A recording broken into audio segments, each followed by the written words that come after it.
Alex. Muy buenas noches, tengan todas y todos ustedes. Son las 19 horas con 1 minuto de este jueves 5 de noviembre de 2020. Estamos en el Palacio Nacional de México, en la Ciudad de México, y vamos a iniciar la conferencia de prensa diaria sobre COVID-19, la pandemia causada por el coronavirus SARS-CoV-2.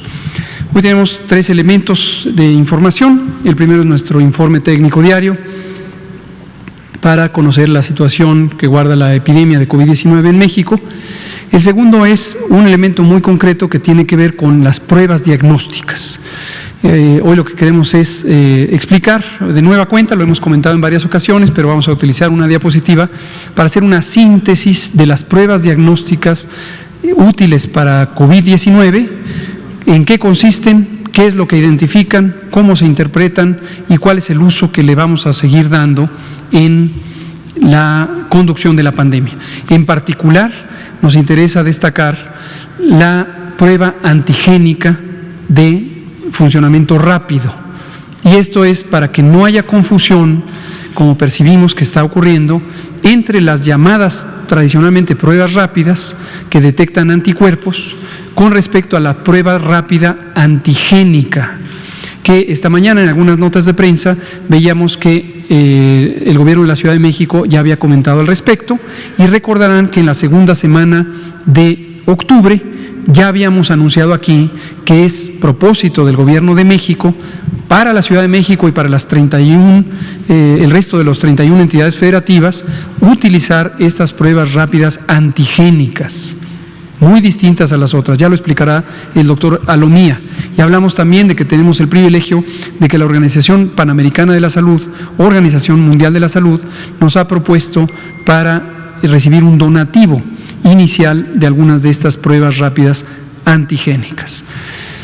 Y finalmente tenemos a un invitado muy especial con quien tuvimos la oportunidad de compartir la conferencia matutina del presidente esta mañana, que es nuestro querido amigo y colega, el doctor Alejandro Ernesto Esbarch Pérez. Muy bienvenido, estimado Alex, quien es el coordinador general médico del Instituto de Salud para el Bienestar y quien está al frente, junto con su jefe, el maestro Juan Ferrer, nuestro también querido amigo, de un proyecto muy importante para acelerar la formación de profesionales de la salud en las especialidades médicas, que es un proyecto que fue explicado esta mañana. Hubo algunas preguntas adicionales, que bueno que nos acompaña Daniel Blancas, que hizo algunos de los cuestionamientos, y hoy venimos a completar la información al respecto. Por supuesto, si más adelante hubiera más preguntas, siempre será un gusto poder participar. Le agradecemos a Alex que nos acompañe esta noche.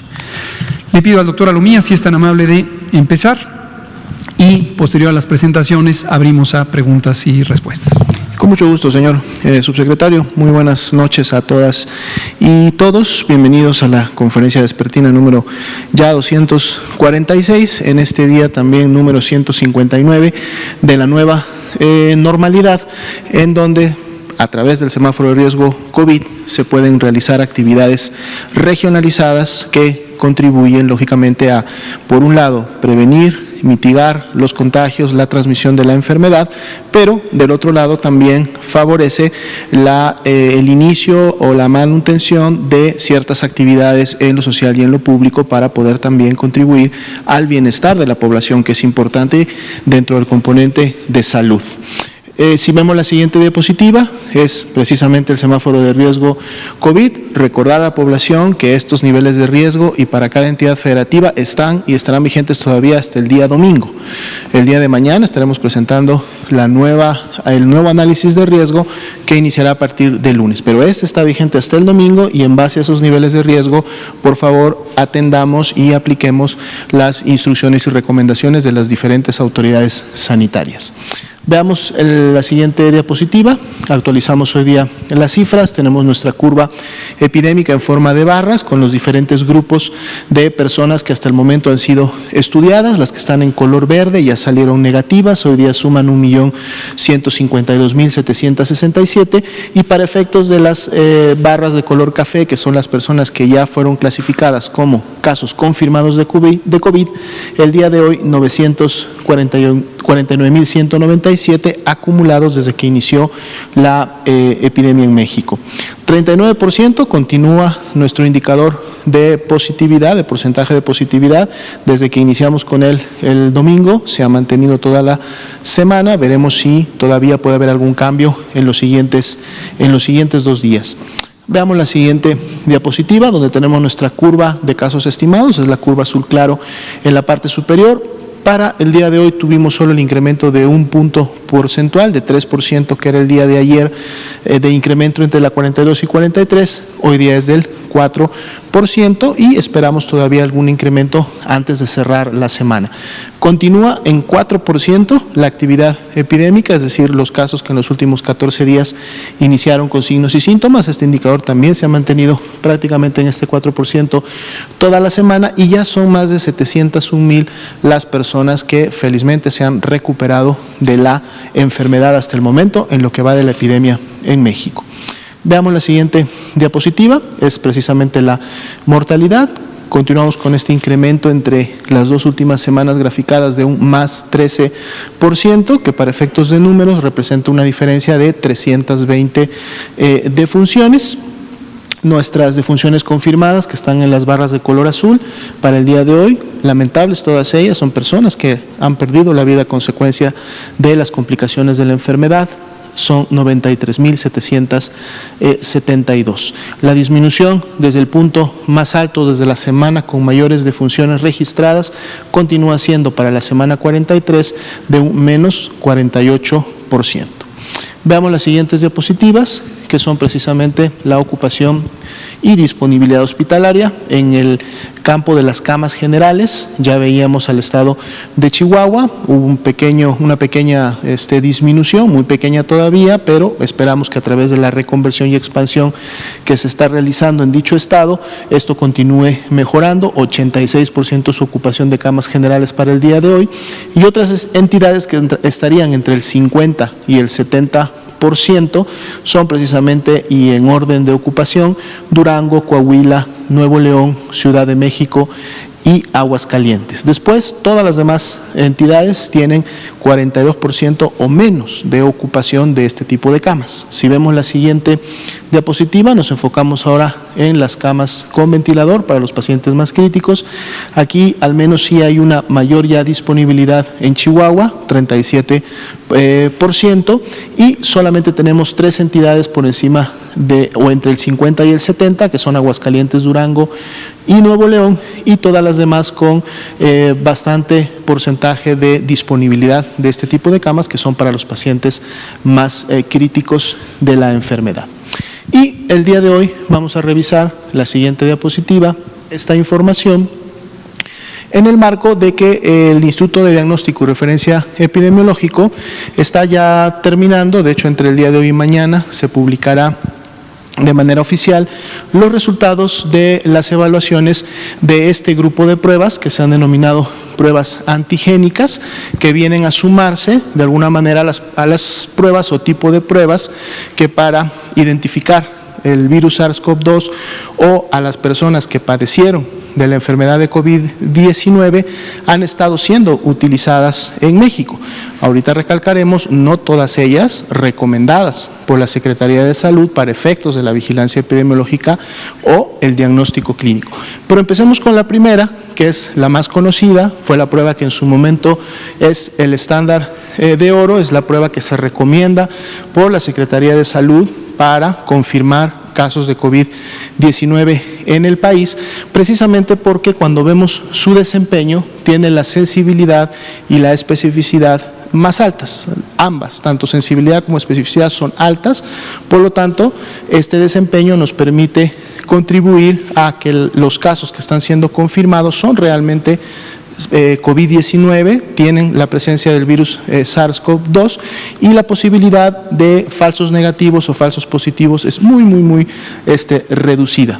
Para poder en su momento tener un resultado por este tipo de prueba PCR, reacción en cadena de la polimerasa en tiempo real, necesitamos un exudado faríngeo o nasofaríngeo. Por eso las personas que han sido muestreadas de esta manera lo hacen a través de un hisopo. Este hisopo entra directamente por la boca hasta la faringe, ese sería el exudado faríngeo, o a través de cualquiera de las dos fosas nasales, también llegando hasta la zona de la faringe, y ese es el nasofaríngeo.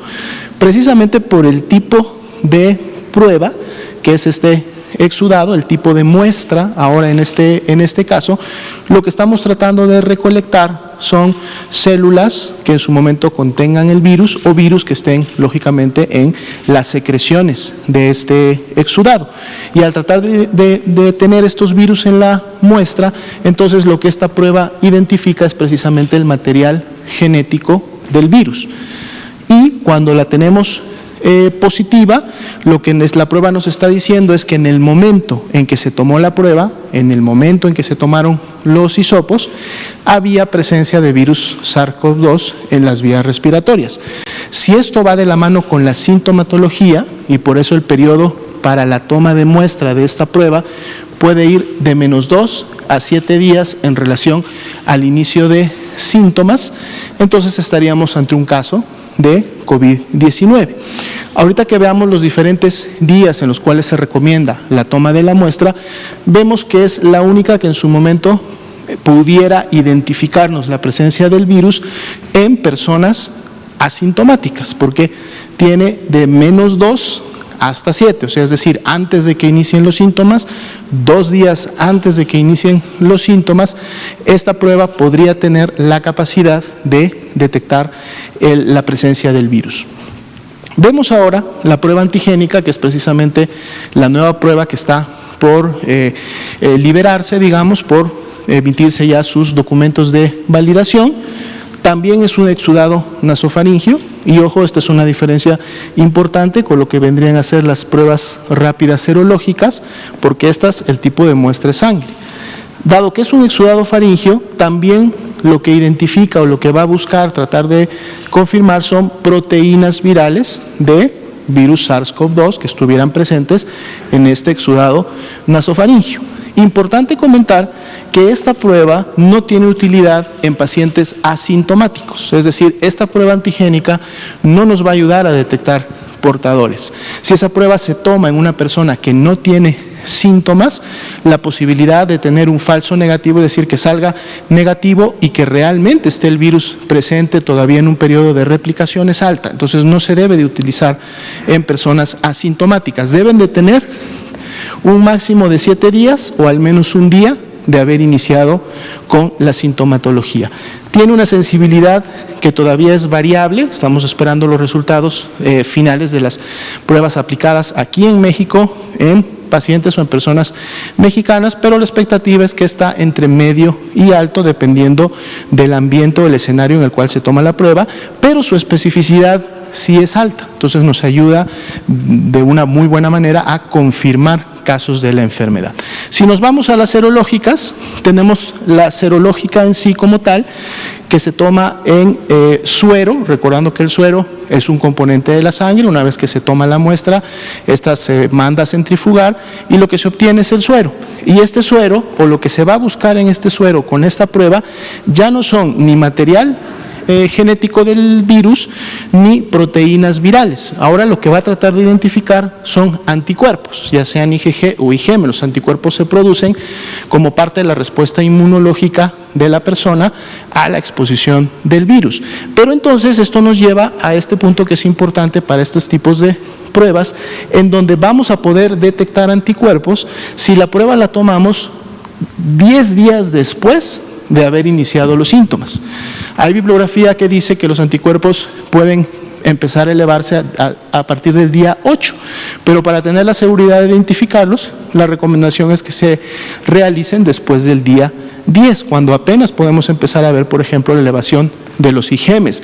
Los IgMs a partir del día 10 se van a elevar, van a caer más rápido, por lo tanto en los siguientes días podemos ya no encontrarlos, y los IgG sí los vamos a tener más tiempo presentes, y estos podrían inclusive durar meses y la prueba podría seguir saliendo positiva. Si bien es cierto tienen una alta sensibilidad, tienen una especificidad media, es decir, nos puede en su momento dar falsos positivos. Podría estar identificando otras variantes de coronavirus y no necesaria o específicamente al SARS-CoV-2 que está circulando este año. Y finalmente, la prueba rápida serológica, que es la que definitivamente no recomendamos por estas características, tiene elementos similares, va a buscar anticuerpos, normalmente es una gota, una muestra de sangre la que se coloca en estas pruebas rápidas. Tampoco nos sirven en la fase aguda, en los primeros días, tenemos que dejar pasar esta ventana para que en su momento haya elevación de anticuerpos, pero aquí lo que es importante considerar es que tanto la sensibilidad como la especificidad son bajas. Son muy bajas, lo que quiere decir que vamos a tener resultados falsos positivos, resultados falsos negativos por muchas de las consideraciones. Y es la razón por las cuales no se recomiendan para efectos ni de la vigilancia epidemiológica ni del diagnóstico clínico de un paciente. Y terminamos solamente diciendo que precisamente estas dos primeras pruebas, dado que lo que van a identificar es la presencia en el momento de la toma del virus en las vías respiratorias, son las que nos ayudan a identificar de manera más oportuna la presencia del mismo, que asociado a síntomas, por eso su recomendación es que se tomen en pacientes sintomáticos, nos dan casos confirmados de COVID y nos lo dan, digamos, lo más cercano posible al inicio de la sintomatología, por lo tanto nos permiten generar las mejores medidas de respuesta y contención. No así las pruebas serológicas, ni las que se toman en suero, ni las pruebas rápidas, porque pues ya pasaron 10 días y además dependen de que la persona haya tenido una respuesta inmunológica, porque si la persona no desarrolla la suficiente respuesta inmunológica o no produce estos anticuerpos IgG y IgM, la prueba también puede salir negativa. Entonces, decíamos, el fin de semana se van a estar publicando ya las recomendaciones oficiales y la utilidad de la prueba antigénica, la cual más adelante será incorporada también a los diferentes modelos de confirmación de casos y de vigilancia en el país. Muchas gracias. Muchas gracias, doctora Lomía. Si quieren, ahorita en las preguntas podemos abundar sobre esto, pero ha dado una explicación muy puntual, muy completa y precisa sobre esto de las pruebas, que nos interesa mucho que no haya confusión con el término prueba rápida. Como ya ha destacado el doctor Alomía y lo mostramos gráficamente, por favor auxíliense del material gráfico si fuera necesario para precisar en sus notas, y estamos abiertos a cualquier aclaración que haya lugar, para no confundir, específicamente no confundir prueba rápida antigénica con las tradicionalmente llamadas pruebas rápidas, que se detectan anticuerpos. COFEPRIS había autorizado hasta el momento 10 pruebas rápidas de anticuerpos, pero hemos destacado que la Secretaría de Salud, no obstante la autorización de COFEPRIS, que es parte de la Secretaría de Salud, autorizó su uso para entidades privadas, la Secretaría de Salud no recomienda el uso de pruebas rápidas de anticuerpos. En cambio, la Secretaría de Salud sí recomienda las pruebas rápidas de antígenos, que serán próximamente utilizadas para la vigilancia epidemiológica de la epidemia de COVID en las distintas entidades federativas. Tenemos ya una clara disposición al respecto, un entusiasmo por utilizarlas por parte del gobierno de la Ciudad de México. Pero nosotros mismos desde octubre habíamos destacado que este es un nuevo elemento tecnológico que, de acuerdo a la información disponible hasta el momento, sugiere que puede ser de ayuda para el seguimiento de la epidemia de COVID-19. Prueba rápida antigénica. No hay todavía en el territorio nacional estas pruebas, no tiene todavía registros sanitarios y el proceso que se seguirá es que el INDRE, entre hoy por la noche o mañana, tendrá ya un informe técnico sobre el desempeño diagnóstico de las pruebas rápidas antigénicas para que en su momento los fabricantes o sus representantes legales de estas pruebas soliciten la autorización sanitaria de COFEPRIS. Le damos la palabra al doctor Alejandro Sbarch, cambiamos de tema y esto es formación de profesionales de la salud en especialidades médicas. Adelante. Muchas gracias, señor subsecretario. Gracias, doctora Lomía. Es un placer poderlos acompañar esta noche. Estimados periodistas, el día de hoy vamos a enfatizar algunos mensajes que iniciamos en la mañana. Vamos a proyectar un video y luego una pequeña presentación en la cual se han enfatizado los aspectos de interés de nuestros médicos generales que aplicarán este examen a partir del sábado. Muchas gracias. Por favor. El Gobierno de México informa. Buenas noticias para las nuevas generaciones de médicas y médicos. A pesar de que el sistema de salud de México se enfrenta a un déficit estructural de recursos humanos especializados para la salud, lo que ocasiona una inadecuada calidad en la atención médica y que la lista de espera para recibir consultas o servicios especializados sea cada vez más larga, el Gobierno de México trabaja para tener personal de salud mejor preparado. La pandemia por COVID-19 nos mostró que faltaban más de 70,000 especialistas en salud para hacer frente a la atención pública. En casi 20 años, México ha permanecido en la lista de los países con el promedio más bajo de personal médico especialista por cada 1,000 habitantes. Ante esta situación y por iniciativa presidencial, a partir del 27 de mayo de 2020 se crea una mesa técnica en la Secretaría de Salud para reunir esfuerzos intersectoriales y lanzar un plan estratégico que permita fortalecer las sedes clínicas de formación existentes y crear nuevas, garantizando la educación tutorial del personal médico en formación. En promedio, en los últimos 20 años, de 43,000 aspirantes que presentaron el examen para ingresar a una especialidad médica, solo se aceptó a 9,300, dejando fuera al 80%. En el 2020, con la ejecución del plan estratégico para aumentar el número de médicas y médicos especialistas en el país, el gobierno de la Cuarta Transformación otorgará 18,929 lugares. Esto se convierte en un hecho histórico para todos los aspirantes, teniendo el doble de posibilidades de ingresar a una especialidad médica. A estos logros se acumulan las 1,600 becas al extranjero que se han destinado para que las y los profesionales en salud puedan realizar su especialidad en países como Argentina, Cuba, Estados Unidos, Canadá y Australia, con el compromiso de volver a México y trabajar en hospitales del sector público. Con el aumento del número de becas y de aspirantes aceptados en el Examen Nacional de Residencias Médicas, habrá más especialistas en el país, lo que mejorará los servicios de salud y la calidad de la atención a la población.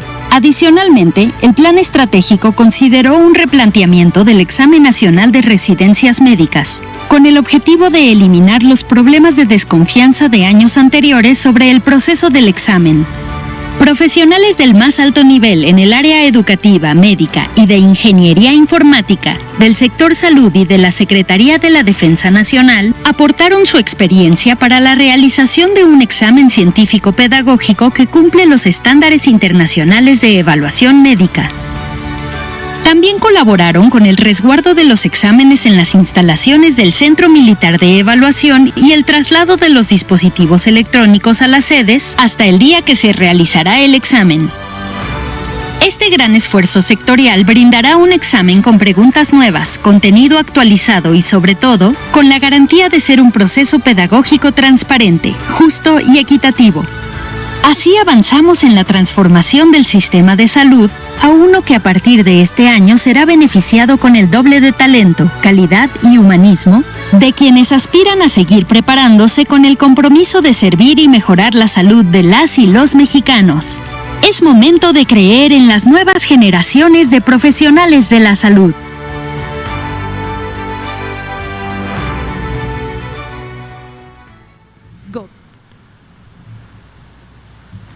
Muchas gracias. Siguiente, por favor. Bueno, como comentábamos el día de hoy, a partir de una instrucción del señor presidente, el 27 de mayo se instauró una mesa técnica intersecretarial que tuvo como objetivo diseñar e implementar un plan estratégico que permita aumentar el número de médicos especialistas en nuestro país. Siguiente. El objetivo que se planteó en la mesa era identificar elementos estratégicos que nos pudieran avanzar en el camino del acceso para que los médicos pudieran formarse en una especialidad médica. Siguiente. Como la problemática que enfrentamos no es menor, como ustedes reconocen en esta diapositiva, nuestro país desafortunadamente tiene un déficit de médicos especialistas. Como podemos observar, la razón por cada 1.000 habitantes es 0.9 médicos. Eso significa que hay menos de un médico especialista para cada 1.000 personas. Esto es muy inferior al promedio de los países de la OECD, que identifican 3.5, 3.4 médicos por cada 1.000 habitantes. De seguir con la tasa conservadora de médicos que se aceptaban en el examen nacional de residencias, los próximos 10 años pasaríamos de 0.9 a 1. O sea, serían 10 años nuevamente perdidos para nuestra población. Siguiente. Una de las razones de este déficit de acceso a la formación de médicos especialistas es el examen nacional de residencias médicas. Este examen, hemos observado este comportamiento. En los últimos años se rechaza cerca del 80% de los sustentantes, siendo que de seguir con esta capacidad no lográbamos atender el déficit de miles de médicos que tenemos en nuestro país. Siguiente. Este sería el abordaje previo. Como pueden ver, la curva no permite el crecimiento de razón de médicos por cada 1.000 habitantes. En cambio, con este paso estratégico que el Gobierno de México ejecuta a partir de este sábado, podremos alcanzar con mayor rapidez nuestra razón de médicos por cada 1.000 habitantes y de esta forma garantizar mejores tratamientos de calidad para nuestra población. Siguiente. Aquí observamos que en el abordaje nuevo, con la transformación, que este crecimiento que empezamos a partir de esta edición del examen, podemos alcanzar al 2030 1.5 médicos por cada 1.000 habitantes, siendo que en el abordaje anterior nos quedaríamos en 1. Siguiente, por favor. Bueno, el ejercicio consistió en consultarle a todas las unidades formadoras de recursos humanos en salud cuánto podían crecer, garantizando la calidad del recurso humano. Hubieron diferentes mesas de trabajo y estas mesas identificaron que podían crecer en este sentido. Observamos la tasa de crecimiento por cada institución. En algunos es particularmente relevante, como el caso del ISSSTE, que en los últimos 20 años no había crecido ni tan solo un lugar en la formación de residentes. Los que conocemos, por ejemplo, el Hospital 20 de Noviembre, sabemos que puede ser un gran centro formador regional de recursos humanos en salud, y lamentablemente no lo ha sido por esta escasez estructural de médicos especialistas, y permite que el ISSSTE sea el que más crezca, superando el 1000% de las capacidades de crecimiento sin afectar la calidad. También identificaron crecimiento de nuevas sedes. Todas estas sedes tienen el aval universitario necesario. Recordemos que el médico residente es un médico en formación, por lo tanto el aval universitario es indispensable para garantizar este proceso. Siguiente. El resultado fue que el sector salud crece 9.449 becas, plazas adicionales. ¿Podrían poner una anterior, por favor? Como ustedes observan, en el 2019 tenemos 9.480 y en el 2020 tenemos el doble, prácticamente 18.929.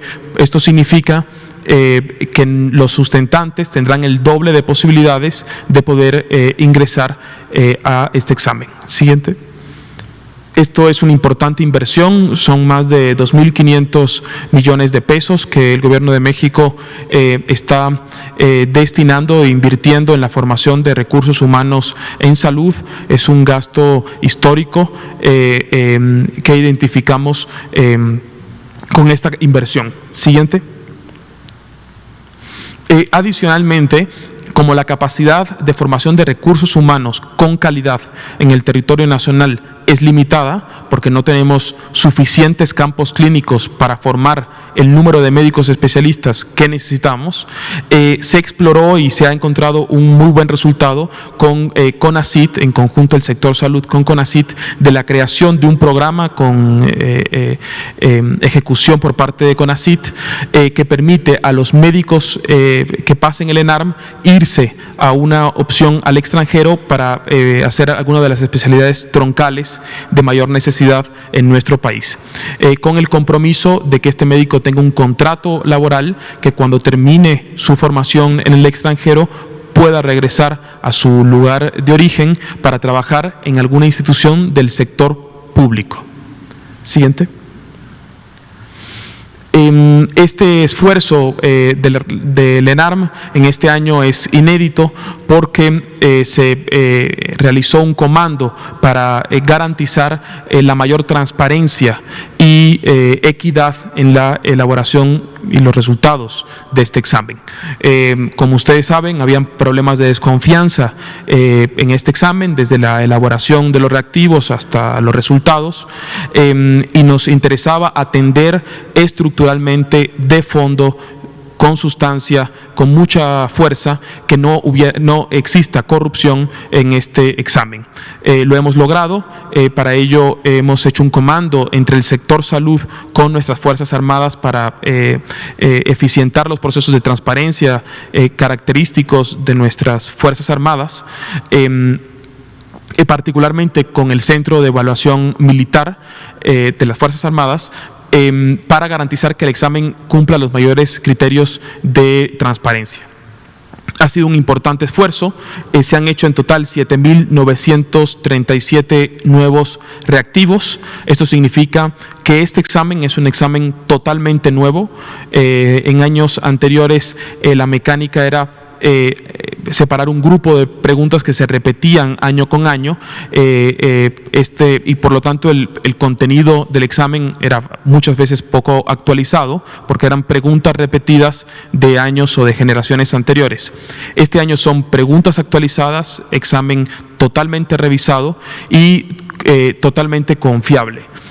Hay 95 médicos especialistas entre el sector salud y las Fuerzas Armadas trabajando en la elaboración de este examen. Asimismo, trabajan en este momento en el terreno más de 300 personas, conformada en 8 equipos que garantizan la distribución plena de los recursos para hacer el examen. Siguiente. Este año el examen lo sustentan 50.448 sustentantes, aplicantes. Es una cifra récord. El año pasado fueron 42.000. Serán 6 sedes, 2 en la Ciudad de México, 2 en Guadalajara, una en Monterrey y una en Villahermosa, y la aplicación es desde el día 7 hasta el día 12 en los horarios que vemos en la pantalla. Siguiente. El examen este año ha recibido transformaciones para garantizar que sea un ambiente limpio de posible contaminación por dengue, influenza, por COVID. Para ello se han desplegado una serie de medidas estratégicas, se ha hecho un lineamiento técnico para la bioseguridad y las sedes del examen. Este lineamiento está en la página de coronavirus.gov. Y nos permite enfrentar de forma integral, en conjunto con este recurso humano tan preciado, nuestros médicos generales que van a hacer el examen, que puedan hacerlo en condiciones de seguridad y de bioseguridad. Siguiente, por favor. Se han desplegado una serie de medidas para garantizar la sana distancia y en la elaboración del examen. Siguiente, por favor. Al ingreso, los sustentantes tendrán que pasar este filtro que nos permitirá identificar que no exista posibilidad de riesgo dentro de la sede. Siguiente, también habrá un área de triage. Siguiente. Y al egreso también se harán estas medidas tomando en cuenta siempre evitar la aglomeración en las salidas. Se están haciendo operativos para garantizar el despliegue por filas en las sedes donde están haciendo el examen y evitar las aglomeraciones. Siguiente. Sería todo. Solamente recordar que el día jueves 12 de noviembre cumplimos 200 sesiones de COVID-UTI, este esfuerzo realizado entre el INSABI y el Instituto Nacional de Ciencias Médicas y Nutrición, Salvador Subirán, y ya sobrepasamos los 100,000 capacitados. Muchas gracias, señor subsecretario. Muchas gracias, doctor Alejandro Sbarch, por esta ampliación de la información sobre esta estrategia nacional de ampliación de las capacidades médicas de especialidad, proyecto que estará ya en curso ahora con la convocatoria y próxima realización del Examen Nacional de Residencias Médicas, la edición número 34, y en los años que estará en curso este proyecto. Vamos a darle la palabra a Daniel Blancas, que tenía este tema en la mañana, enseguida a Damián Duarte, que no pudo preguntar ya en la mañana, y lo seguimos con los demás. Sí. Buenas noches a todos, Daniel Blancas de Crónica. Creo que es un tema muy importante lo de las pruebas. Como usted sabe, hace algunas semanas yo puse aquí el tema del contrabando de pruebas, de la venta masiva sin el manejo idóneo, y ya usted adelantaba esta respuesta de que la Secretaría no, no respalda al 100% el uso de estas pruebas rápidas, que es una de las que nos explicaron. Yo seguí el rastro de algunas de estas pruebas que entraron de manera ilegal al país y pude corroborar que están siendo mal usadas, pero ahora en otra vertiente. Hay grupos, fundaciones, voy a citar algunas fundaciones: Adopta un Médico, Fundación Andrade, Fundación Cura y Fundación Corazón de México, algunas de las que pude identificar, que están promoviendo en pueblos, en municipios, en, ciudades pequeñas, el uso de estas pruebas rápidas de sangre. No solo está la intervención de estas fundaciones, sino también la intervención de políticos que en esos municipios, que en esas ciudades buscan un cargo político. Es decir, se está usando estas pruebas, la promoción de estas pruebas, con fines electorales. Adicionalmente, esto parece irrisorio, pero así ha sucedido, lo presentan como ayuda a la población, principalmente con esta vertiente de la promoción electoral. Promoción de 699 pesos la prueba rápida, cuando nosotros pudimos documentar que estas pruebas cuestan 399, es decir, ni siquiera en el renglón de la ayuda económica a la población se cumple. Hay otra arista, se está usando el logotipo de la Secretaría de Salud y de la COFEPRIS en estas promociones. Entonces, mi pregunta en este sentido, doctor, es ¿qué mecanismo tiene a la mano la Secretaría de Salud para que el logotipo, el nombre de esta dependencia como de la COFEPRIS no sea usado de mala manera para la promoción de estas pruebas rápidas? Y la otra es ¿por qué, si ya hay evidencia de que no sirven, ya la Secretaría ha dicho que no son recomendables? Usted hace un par de días hizo nombramientos en la COFEPRIS y bajo el tema de la no corrupción. Y ¿por qué si se prestan para todas estas farsas e irregularidades, la COFEPRIS sigue permitiendo o sigue autorizando estas pruebas rápidas? Muchas gracias. Muchas gracias, Daniel Blancas de Crónica, por esta información adicional, que es parte de un esfuerzo de periodismo de investigación que le felicito, ha venido haciendo y nos ha ayudado mucho a identificar alertas sobre situaciones anómalas, situaciones irregulares, inconvenientes y posiblemente en algunos casos delictivas. Sobre lo que me preguntan lo responderé de manera clara y directa. Primero preciso, los nombramientos de las nuevas comisionadas en COFEPRIS no los hice yo, los hizo el señor secretario de Salud, quien es el que tiene la atribución para hacerlos, pero me encomendó, lo cual considero un privilegio, presentar públicamente a las nuevas comisionadas. ¿Por qué me lo encomendó? Porque la COFEPRIS desde el 19 de septiembre de este año está adscrita a la subsecretaría por una instrucción del señor secretario y desde luego también por una indicación de nuestro presidente de seguir en el camino de sanear nuestras instituciones. Al momento de presentar a las dos nuevas comisionadas, la comisionada de autorización sanitaria, la doctora América Orellana, y a la comisionada de operación sanitaria, la maestra Olga Piña, me referí a varios temas que ahora comento con la comunidad de COFEPRIS, fundamentalmente con sus mandos, y espero también varios de las trabajadoras y trabajadores que estuvieron presentes, incluyendo a las personas que encabezan las secciones sindicales. Y abordé sin ambajes la preocupación que tenemos sobre COFEPRIS, que consiste en que a lo largo de muchos años, décadas, o 3 lustros cuando menos, ha tenido prácticas muy sospechosas de corrupción, y en algunas ocasiones incluso demostradas de corrupción a lo largo de estos años. Y también identificamos que esto no es un accidente o una circunstancia casual o algo que pueda ser atribuible a una persona en forma aislada. Destaco aquí, y para enfatizarlo, que sabemos que la gran mayoría de las trabajadoras y trabajadores de COFEPRIS, el personal de base, son personas íntegras, personas competentes, personas comprometidas.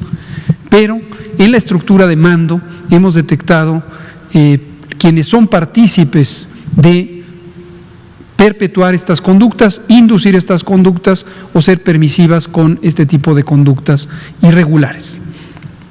2 comisiones que son las fundamentales, sin menospreciar a las otras 4, pero fundamentales en COFEPRIS son precisamente estas 2.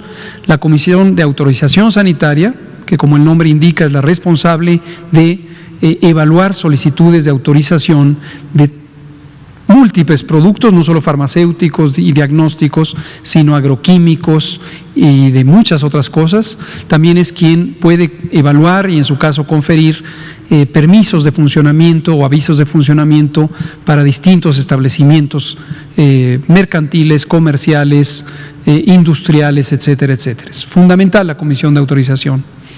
Y la Comisión de Operación Sanitaria tiene entre sus atribuciones la inspección, verificación y, en su caso, sanción si se incumplen con los lineamientos de ley respecto a justamente lo que autoriza la Comisión de Autorización Sanitaria.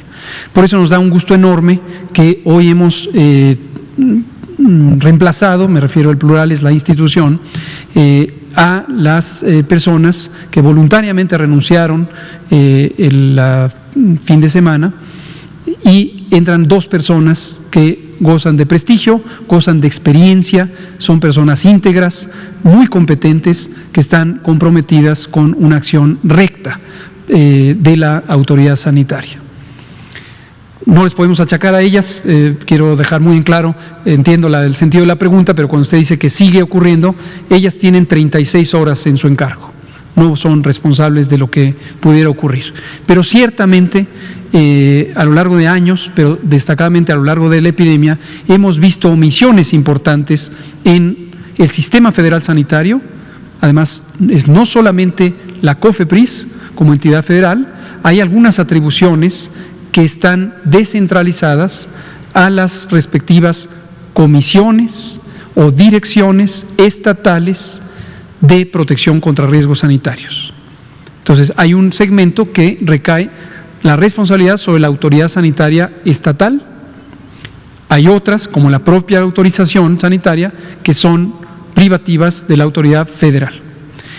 Y sí, tenemos que seguir trabajando para lograr garantizar que no se cometan actos que son indebidos, ya sea porque son contrarios a la ética del uso de productos y servicios, o son directamente violatorios de disposiciones legales, reglamentarias y normativas respecto a el uso de tales productos, sin establecer un juicio de valor basado exclusivamente en la información que amablemente nos confiere. Lo dejo en claro, no estoy estableciendo un juicio de valor, puesto que no tengo la evidencia documental en la mano, pero aprecio mucho que usted lo mencione, producto de su investigación periodística, y le vamos a dar seguimiento y le pedimos si nos ayuda, y también pedimos ayuda a la ciudadanía como lo dijo el presidente esta misma mañana y lo ha dicho muchas veces, en la medida en que la ciudadanía denuncie actos sospechosos, nos ayudan mucho a poder hacer las verificaciones correspondientes y, en su caso, sancionar conforme a la ley donde haya estas actividades anormales, ¿no? Solamente para no darle la oportunidad a otro compañero, el tema que estaba pendiente lo solvento posterior a la conferencia con el doctor Alejandro, solamente porque están preguntando algunos aspirantes al examen del sábado, es qué va a pasar con los aspirantes que tienen COVID en este momento, o los que viven en ciudades como Villahermosa, por ejemplo, que es una de las sedes que está inundada, están sufriendo inundaciones, o en Guadalajara, que es otra de las sedes donde hay suspensión de movilidad en ciertos periodos de tiempo. Si se está contemplando alguna posibilidad para que ellos puedan hacerla posteriormente. Correcto. Muchas gracias. Alex. ¿Adelante? Sí, por favor. Como comentábamos, hemos hecho un lineamiento en el cual se especifica que en la entrada de cada sede para aplicar el examen habrá un filtro. Si se detecta alguna persona sospechosa de COVID, se va a realizar una prueba. Se le invita a retirar, si la persona no tiene síntomas graves, se invita a resguardo domiciliario y una vez que se pruebe el resultado, se le llamará a su casa y ese sustentante podrá regresar a hacer el examen el día siguiente. Solamente un día de plazo, no puede ser más. Sí, un día. El protocolo lo tenemos contemplado en un día. Muchas gracias. Muchas gracias. Me alertan aquí mis colegas que dije que la adscripción de COFEPRIS a la subsecretaría fue el 19 de septiembre. Me alertan que fue un lapsus, fue el 19 de agosto. Desde el 19 de agosto quedó adscrita la COFEPRIS a la subsecretaría de Prevención y Promoción. Vamos a darle la palabra a Demián Duarte.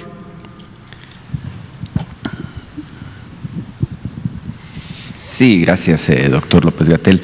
Demián Duarte, de Sonora Power, Política de Rock and Roll Radio, Pasión por los Negocios. En la mañana tenía la siguiente inquietud y se relacionaba con el tema de salud muy en particular.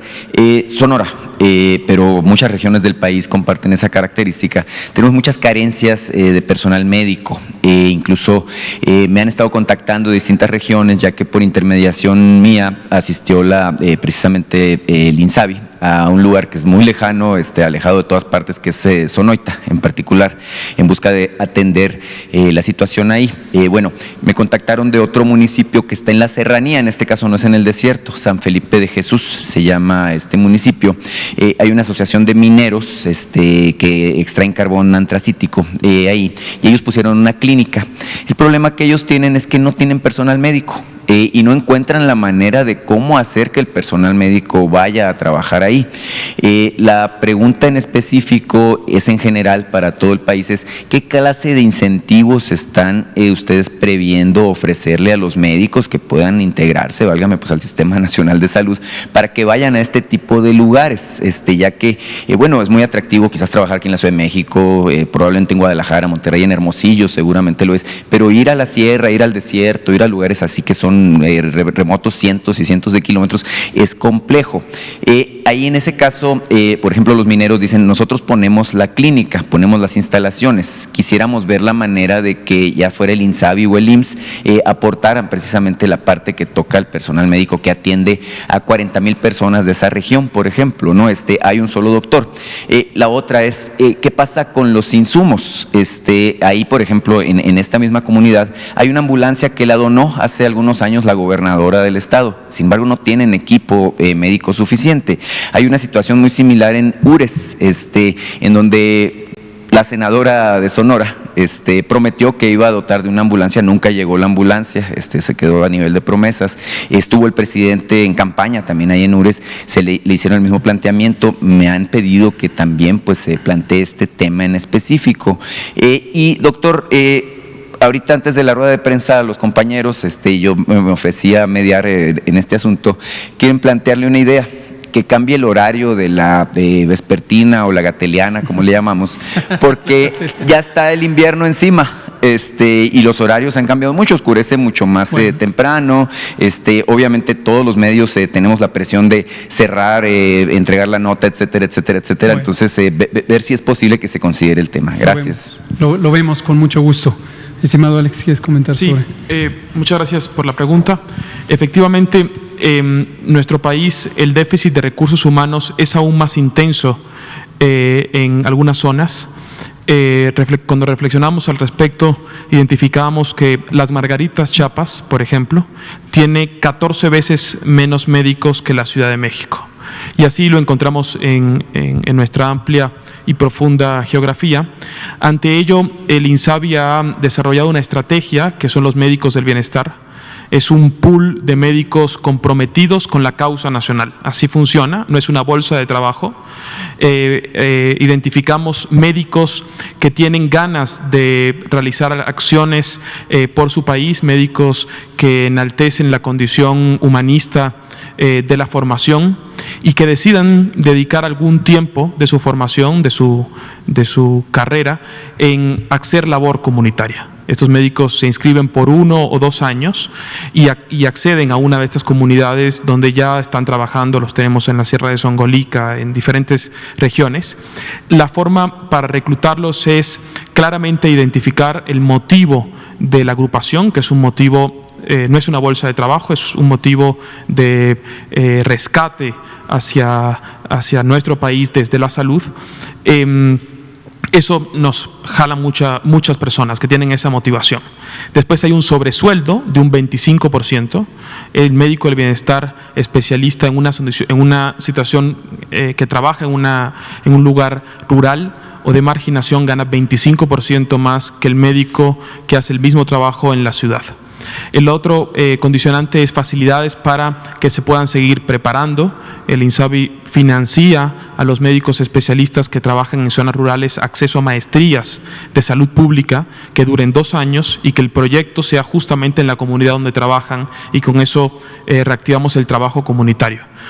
Y el tercero es que si el médico decide quedarse más de 2 años, ingresa al programa de regularización del recurso humano en alguna de las unidades del sector público cercana a la entidad.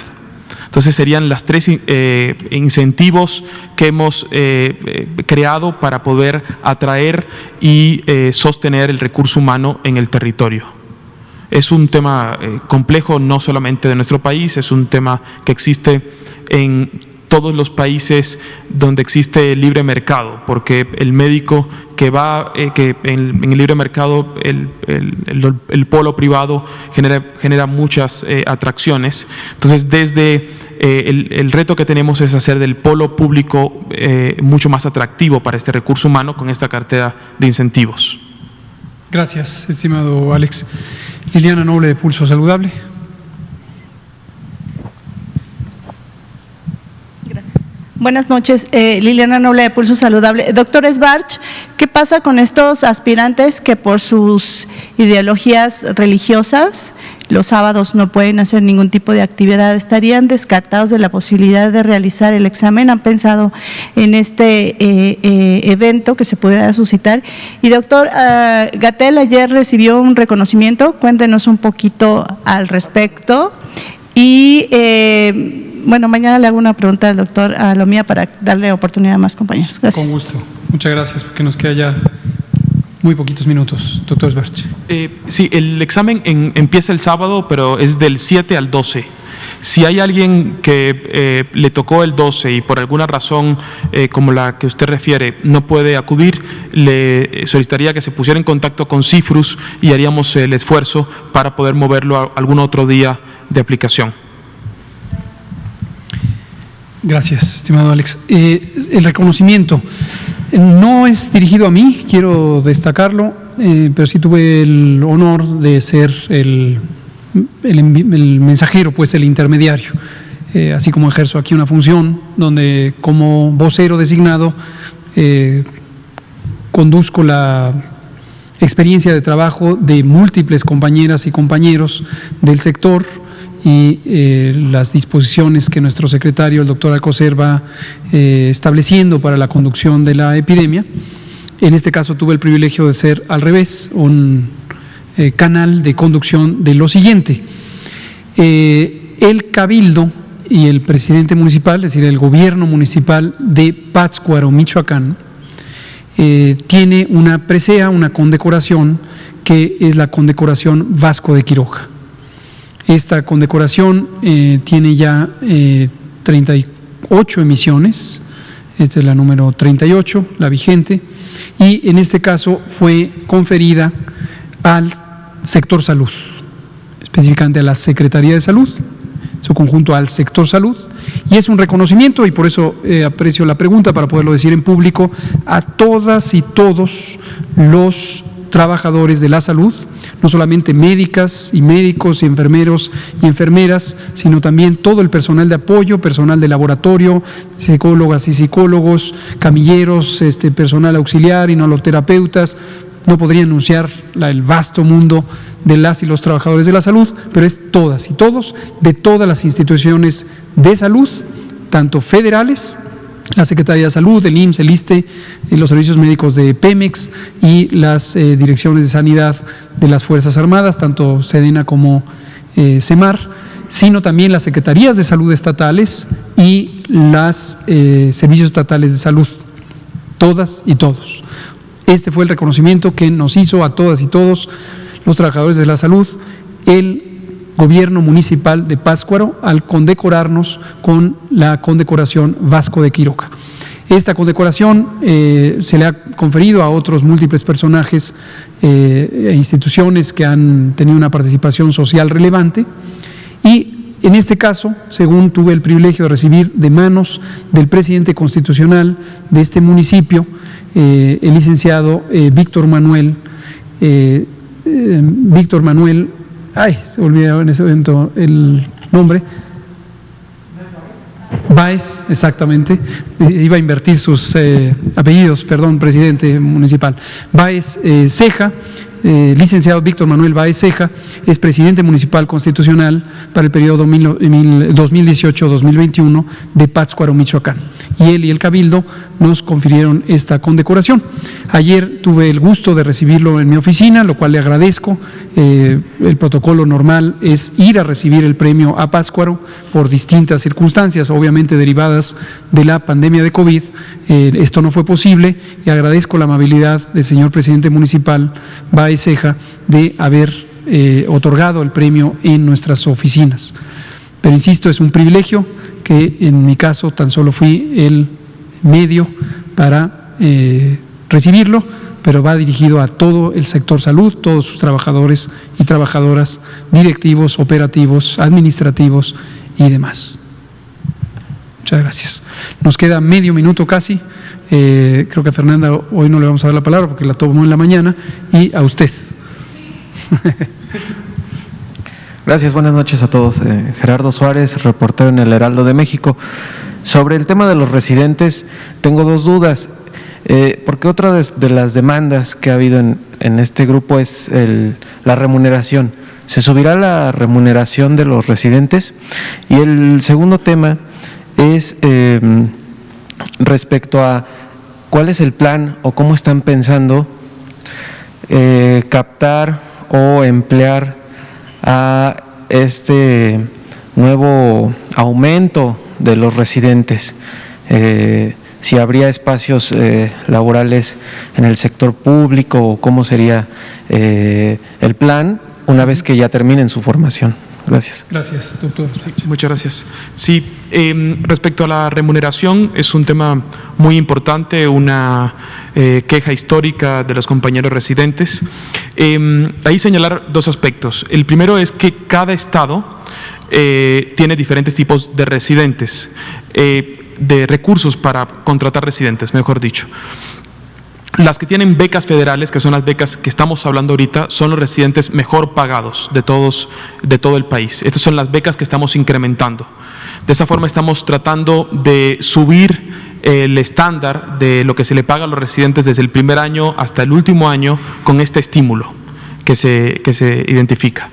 Por supuesto que no es suficiente, pero consideramos que es un muy buen paso para poder garantizar un sueldo cada vez más justo para nuestros compañeras y compañeros.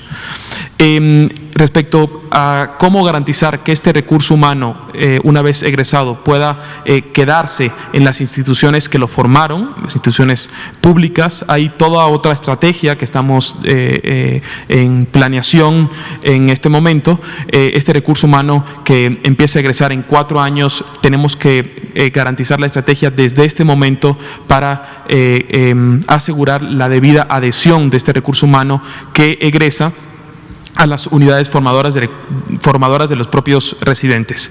El elemento fundamental es armar las plazas de médicos especialistas en las unidades. Muchas de las unidades ya tienen las plazas existentes, pero no existen los médicos que las ocupen. Esto ocurre en los estados que, por ejemplo, en los hospitales comunitarios solamente hay pediatra en la mañana.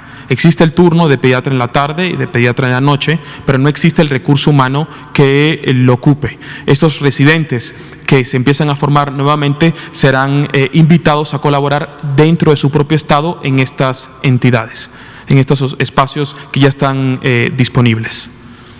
Muchas gracias, doctor Alejandro Sbarch. Son las 20:01. Vamos a terminar aquí. Hay muchos temas que tratar, desde luego, de la epidemia. Insisto, por favor, tomen nota de que pruebas rápidas antigénicas son distintas a pruebas rápidas de anticuerpos. Las pruebas rápidas antigénicas parecen muy prometedoras y existe el empeño de que sean utilizadas. Por las razones que explicó el doctor Alomía, detectan la infección activa en 15 minutos. Está sujeto a una evaluación técnica que conduce el INDRE, que es el Laboratorio Nacional de Referencia. Mañana daremos los resultados.